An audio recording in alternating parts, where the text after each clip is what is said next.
Okay, this is the final game design for the game Guess Where. As you can see that all 50 states are starting with the tail up. That's how the game will start. And one player will start with the board in front of him like I have here, and there will be another player sitting across from me.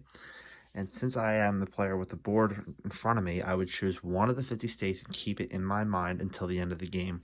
The player across from me is going to have 5 different questions that they can ask me to try to guess what state I'm thinking of in my head. There's a ton of different questions that players can ask. For example, I've split the states, so you can see we have the West Coast states, Southern states, East Coast states, and we have the Midwest states. So you can ask, is your state in the West Coast? And I would have to obviously say yes or no. So let's say I say yes. I'd put down every other state besides the states in the West Coast.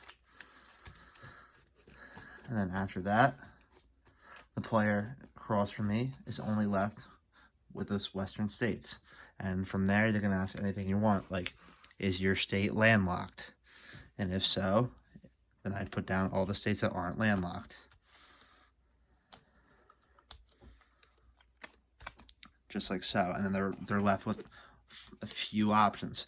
It makes it easy if they get the questions right, but if they get the questions wrong, then you're left stranded and you only have 5 questions to guess what state your opponent is guessing for that round. If the player is unable to guess what state you're assuming for that round, then you receive 1 point. If the player is able to guess the state within the 5 questions, then that player receives a point.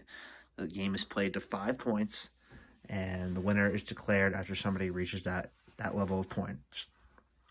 That's the basic design and gameplay for the game Guess Where. Hope you enjoyed it.